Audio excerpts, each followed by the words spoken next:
Coming in at number 5, we've got the organ. Thankfully, it's not an internal organ or anything like that, although, to be honest, I'm not so sure that would be any more creepy than this haunted musical instrument. Organs always tend to have a spooky sound to them, whether it's that classic bit from Bach's Toccata and Fugue in D minor, or some old hymnals echoing through an empty church. The pipes and keys combine to create spine-chilling music more often than not. It's a classic sound used to elicit fear and atmosphere in all sorts of different environments. So of course, the Warrens brought one back to the museum. It's not a grand affair, definitely not a pipe organ or anything close to one in size and scope. However, it does make up for a general lack of volume and dynamics with an array of haunted energy. The main thing that tends to set people off about this musical instrument is the fact that it likes to play itself. It's not a player piano, nor is there any sort of mechanism inside that would suggest that it was ever meant to make music without the help of a musician. But when the clock strikes 9 p.m., or the museum's apparent witching hour, this keyed instrument starts to play. I'm sure the first person to discover this detail was sufficiently spooked. Playing on its own isn't the only oddity associated with the organ. It's also known to cause anomalous things to happen to folks who play it. One might see a strange man standing beside the stool as they play, or maybe they'll have dreams full of haunting music for a while. If you go in and hit a few keys on this organ, maybe even sit down and play a fugue, all sorts of unfortunate events may be in your near future. After the organ was retrieved from the supposedly haunted house of a reverend, it was placed in the museum. Interestingly enough, no anomalous activity was reported before it was brought back. However, the Warrens were no slouches when it came to decorating, and soon enough the organ was covered in all sorts of other interesting oddities. Now, this idea I came up with on my own, so don't take it as a fact or ask me to cite anything, but what if the things the Warrens placed upon the organ caused it to become haunted? Maybe the curses dwelling inside of those objects came out and played the organ themselves. Food for thought, for sure.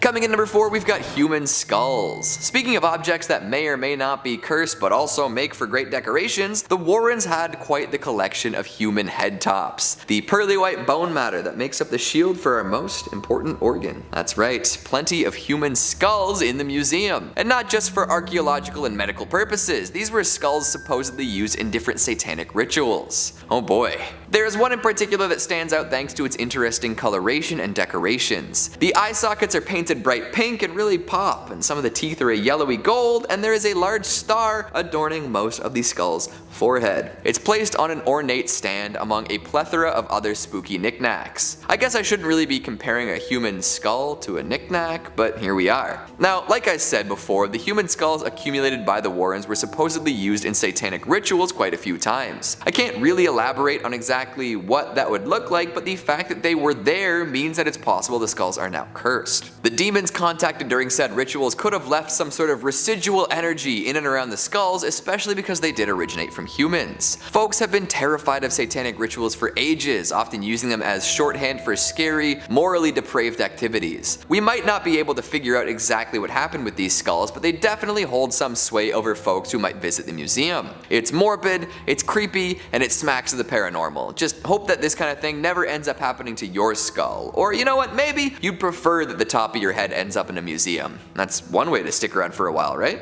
Coming in at number 3, we've got the haunted music box. Just another classic spooky object. Where would we be today without spring-wound machines that generate tinkly renditions of famous tunes? I feel like every 10 movies or so there's a shot of a haunted music box. Maybe that's a thing of the past at this point, but we do know that the Perron family dealt with a whole lot of nonsense stemming from a music box in the first Conjuring movie. Some things that appear in the Hollywood flicks don't actually exist in the real world, and they're just there to add some intrigue. The samurai suit in the Feely Mealy game were a couple examples of that, but we'll leave it at that for now. We'll focus back on the music box instead. After playing a big role in the exorcism of Bathsheba, it gained some wicked notoriety. Folks who had seen the movie assumed that this object was cursed in exactly the same way. That's not really the case, but it is fun to imagine, right? Music boxes are classic vessels for curses, especially thanks to the general creepy vibe the music can give off. How many cheap horror creations make use of a distorted music box song and some creepy childish laughter? Actually, keep the number to yourself, I already know it's way up there. Coming in number 2, we've got the white dress. Another urban legend staple, white dresses tend to show up in ghost stories often. Murdered brides, young women gone too soon, mothers who outlived their children, the works. It's hard to pin down where the phenomenon started, but we do know that it's timeless and effective. So of course, there's a haunted white wedding dress at the Warren Occult Museum. I'd be disappointed if there wasn't. In the Conjuring franchise, this dress is said to compel any who wear it to kill their fiancé. However, that's just more movie magic. There's no such tale actually associated with the museum. However, they do display a bridal gown, veil and all, and there is a supposed story that goes along with it. It's meant to represent the White Lady of Union Graveyard in Connecticut. A classic urban legend that we've definitely touched on here before. It's the tale of an unfortunate soul who roams the roads at night, causing accidents and freaking out motorists. Apparently one time she even materialized and put a dent in someone's fender. Unfortunately, the white dress in the museum isn't actually from the White Lady or anything related to her. It's just meant to represent the legend, add a little bit of class to the joint. Because who doesn't love looking at a pretty white dress? And finally, at number 1, we've got the Conjuring Mirror. To cap things off, we'll talk about a particularly spooky reflective surface, the Conjuring Mirror. No relation to the actual Conjuring films though, so far anyway. This is one that has a truly terrifying story attached to it. The idea of mirrors as portals to other worlds is well documented, with different cultures around the world coming to similar conclusions about these shiny planes. People often see things they wish they hadn't in a mirror, which is especially true of the one at the Warren Occult Museum. It's said that if you look into it for long enough, you'll start to see conjured spirits. In fact, the mirror apparently does its best to conjure these spirits upon the user. The story goes that Ed and Lorraine came into possession of it after its previous owner stared into the mirror for weeks on end. For a while nothing happened, but eventually it conjured up a series of faces and figures so gruesome and horrifying that the man lost his mind entirely. He was sent to a mental institution and the mirror was sent to the Warrens. Since then, people have looked into the mirror, but definitely not for weeks at a time. I wonder what would happen if someone replicated the experiment. Coming in at number 5, we've got a vampire coffin. Say what? The resting place of an undead bloodsucker? In this museum? Well, what happened to the previous tenant? Was it forceful eviction, or maybe a what we do in the shadows scenario where a vampire hunter snuck in through the basement and exposed an ancient vampire to sunlight? Regardless of how they came into possession of this burial box, the story probably isn't too pleasant. Still though, what a find. According to Ed and Lorraine, the coffin once belonged to a modern day vampire, but they didn't really elaborate too much on the details. That kind of vagueness just makes me want to know more, you know? Unfortunately, that story may have died with the famous couple, but we can definitely consider a whole plethora of options. There are all sorts of implications that come along with someone claiming to possess a vampire's coffin. How modern are we talking here? Were there other vampires in this one's undead community? Are they trying to blend in with the rest of society at this point, or is it a John Carpenter's vampires scenario where they're looking for more blood than ever? There haven't been too many sightings of vampires lately, at least by my count, so one has to wonder what's been going on. Twilight is trending again, so there's gotta be some sort of vampiric element in the air. A couple more months till October and then we'll know for sure. I wonder if there's anything inside the Warren's coffin. I guess we can't really check at this point, but hey. If anyone has visited or seen someone open the coffin, would you be so kind as to drop the details down in the comments? I'd love to know if there are any rosaries, fangs, or vampire bones left behind. Maybe even some scorch marks that might suggest that the vampire did indeed get burned. Gosh, a modern vampire. I wonder if they like video games or watching sports on TV. Coming in number 4, we've got cursed photographs. Cue the Nickelback jokes. Look at this photograph. Every time I see it makes me suffer. Not as catchy, but you get the point anyway. While none are particularly legendary, you can definitely assume that any photographs at the museum have a creepy backstory. I'm actually kind of surprised more cursed photos aren't circulating these days. It seems like a lot of photographs with spirits and curses imbued within are from the age of the darkroom, or even before that. Do you think that tintype pictures were more likely to be cursed? I suppose there was the good old practice of death photos. Plus, plenty of folks got included in family photos, even post-mortem, because the experience of having your picture taken was so rare. Folks have a lot more opportunities to snap pics of their friends and family these days, so images of corpses made up to be more alive are probably less common, at least as far as I know. The internet is a deep and dark place, and I'm sure there are folks who would pay top dollar for something like that taken with a mirrorless DSLR. Oh boy. Back to the museum though, there are entire walls covered in creepy old photographs. It kind of feels like a haunted house attraction at a theme park sometimes, now doesn't it? We've got brides with their faces totally obscured, white dress and all. Are those flowers symbolic or something? I guess we can't really know. Images of sinister looking men in hunting garb adorn the walls as well, making folks wonder what their story might be. Sullen-faced children looking past the camera, images of demonic figures, questionably dark photographs of things difficult to make out the works. To look at these photos is one thing, but to have one in your home is something else entirely. Thankfully, they're at the museum and not for sale. However, there is the good old theory that photos of the photos might bring the effects of the curse wherever they're viewed. So like the shadow doll, you might be done for just by looking at these pictures of pictures. Maybe consider investing in some holy water or seeking out the advice of a paranormal expert. Good luck with all that. Coming in number 3, we've got demonic masks. Masks hold such rich meaning all across different cultures. The obscuring of one's face can cause so many things to happen, both good and bad. There's the classic idea that once a person puts on a mask, they will finally act as their true self. Others know that masks can protect folks from recognition, whether that means from other humans or paranormal entities that want to take something from you. On stage and in day-to-day performance, masks are associated with deception and hiding one's identity. So when they're used in dark rituals or other haunted rites, they may be inhabited by things other than people. Take a walk around the museum and you will find a treasure trove of creepy and disturbing face coverings. Uncanny Valley inhabitants of the highest order, these creations of rubber and paint can really be upsetting to look at for too long. Red-faced demons, dirty hags, strange screaming mouths, and more. A lot of them remind me of classics from Halloween 3 and Goosebumps, two mask-based experiences that shaped my childhood in ways we can't really get into today. Don't put any of them on, for nobody knows what might be dwelling within. Could be a nice spirit, or even better, nothing. Although there's always the risk of a malevolent demon waiting within, eagerly anticipating the moment an unsuspecting victim dons the mantle. Maybe stick to medical masks for now. No demons should be waiting in there, plus you'll keep all your droplets to yourself. Coming in at number 2, we've got the tombstones of children. Yes, you heard that correctly. The Warrens had a collection of grave markers meant to sit above children who passed on. Now, in their defense, apparently these had been collected after they exorcised some demons raised through satanic rituals. The tombstones were not originally moved by the Warrens, but by those who would perform these dark deeds. The Warrens simply took them to the museum after all was said and done, likely in an attempt to prevent others from using them in further rituals. Definitely a strange collection to have, all things considered. Is there something about a child's tombstone that makes it extra potent for ritual use? I wonder what the rationale is behind that, other than sounding extra taboo. And finally, at number 1, we've got a haunted brick. On its own, a brick doesn't seem so bad. It's just a bit of dried clay, that's all. But this brick is special. It was taken from Borley Rectory, also known as the most haunted building in England. This home, built for the rector of the Borley parish, had gained quite a bit of notoriety before burning down and being demolished. After it was built, many claimed that it was haunted by a number of spirits. These claims multiplied when a paranormal investigator published an account of his visit in the Daily Mirror. From there, many more folks decided to see what all the hype was. People claimed to see little Victorian boys roaming the grounds, only to disappear without a trace. Cars have been assailed by phantom thumps, and ghost lights shine brightly in their mirrors. But why would a building built for a rector be haunted from day one? Well, there's an ancient rumor that Borley Rectory was built upon the same grounds that the Benedictine monastery once stood. It was here that a monk and a nun partook in a forbidden relationship, eventually culminating in their untimely deaths. Since then, their presences have been felt all over the grounds, causing bells to ring without anyone around, recording equipment to malfunction, candlesticks to be thrown, and animals to be spooked. The rectory and the monastery are gone now, but the Warrens did procure a piece of the famously haunted place before it fell. One has to wonder how much haunted energy is still imbued in this brick.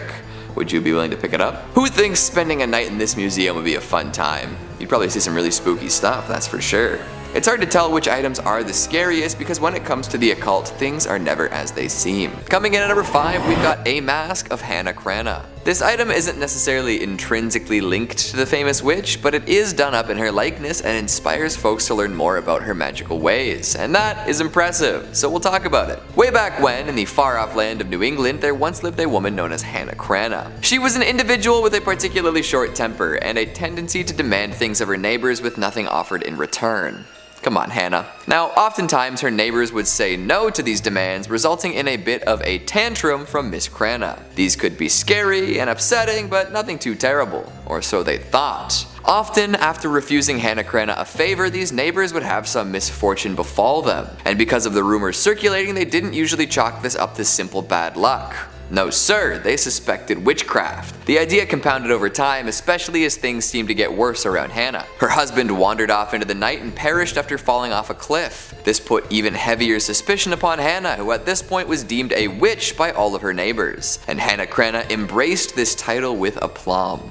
Good for her, right? She took to walking around with her rooster, old Boreas, who many suspected to be her familiar. She cursed her baker neighbor to bake less tasty pies, and cursed a young fisherman to never catch a fish again. And eventually she foresaw her own death and made some more of her famous demands in relation to her burial. Her neighbors were told to carry her coffin to her grave by hand, not by cart. She also refused to be buried before sundown. Of course, when she kicked the bucket, they didn't want to deal with all this. But when they attempted to drag her coffin through the snow by sled, it would slide off and down the hill, forcing them to try again. And to top it all off, when they returned to Cranna's home at the end of the ordeal, it had burned to the ground. A witch through and through. So be careful while looking at this mask. Who knows if somehow Cranna could still be channeling power through it. Coming in number 4, we've got some satanic books. We've talked quite a bit about the allure and taboo that comes along with satanic rituals. When people find masks, dolls, tombstones, idols, and more associated with Satanism, they tend to get pretty freaked out. They tell tales about what these objects may have been used for in the past and generally attribute a whole lot of dark energy to them. Whether anyone doing this understands exactly what they're talking about is totally up in the air. It seems that every few decades or so there's a brand new satanic panic. X is leading to Y and it's going to corrupt our children. Why won't we think of the children?